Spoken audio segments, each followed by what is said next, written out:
नमस्कार, India news Bihar Jharkhand में आप सभी का स्वागत है और मैं हूं आपके साथ जानिसार खान। क्या नीतीश कुमार सरकारी खजाने का दुरुपयोग कर रहे हैं? ऐसा मैं नहीं कह रहा हूं, ऐसा विपक्षी के पार्टियों की तरफ से यह आरोप लगाया जा रहा है नीतीश कुमार के ऊपर कि वो सरकारी खजाने का दुरुपयोग कर रहे हैं। वो इसलिए क्योंकि नीतीश कुमार 15 दिसंबर से यात्रा पर निकलने वाले हैं। पूरे राज्य भर में वो यात्रा करेंगे और हर जिले में वो पहुंचेंगे। जिन जिलों में जाएंगे वहां पर उन जिलों के 5 गांवों की रिपोर्ट मांगी गई है।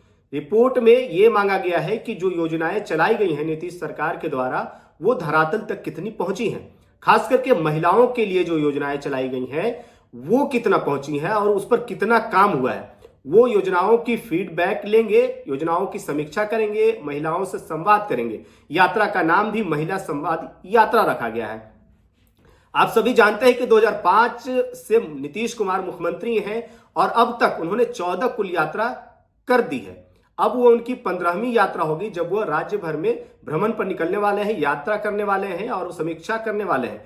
खास करके नीतीश कुमार को कहा जाता है कि महिलाओं के वोटर जो हैं, महिला जो वोटर हैं, उनको वो साधते हैं और उनके ध्यान में रखते हुए भी योजना चलाते हैं। आपने शराबबंदी देखी होगी और उसके बाद से जीविका को लेकर के जिस प्रकार से अलग अलग योजनाएं चलाई गई हैं और भी तमाम योजना जो हो, लड़कियों को लेकर के, महिलाओं को लेकर के, ये तमाम योजना नीतीश कुमार के द्वारा चलाए गए हैं।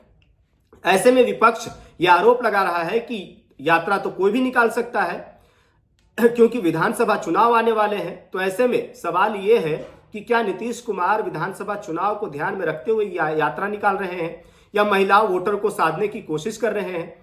कह सकते हैं कि अब चुनाव है तो विपक्ष आरोप लगाएगा ही, लेकिन नीतीश कुमार 14 यात्रा अब तक निकाल चुके हैं जब से वो मुख्यमंत्री हैं। अब उनकी 15वीं यात्रा होने जा रही है।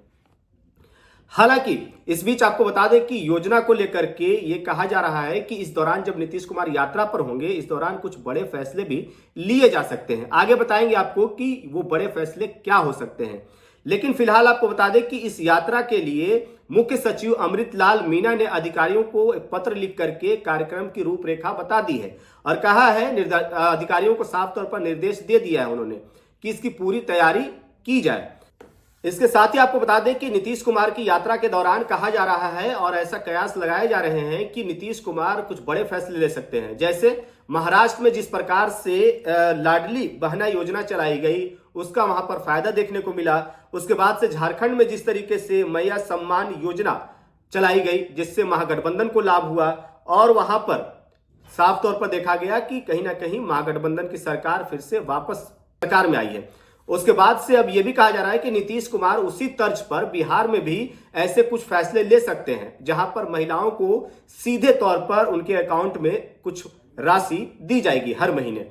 तो अब देखना होगा कि नीतीश कुमार जब यात्रा पर निकलेंगे तो क्या कुछ फैसले लिए जा सकते हैं, कैसी उनकी यात्रा रहती है और विधानसभा चुनाव जब करीब है तो उसमें क्या कुछ और नए फैसले इसमें ऐड ऑन किए जाते हैं।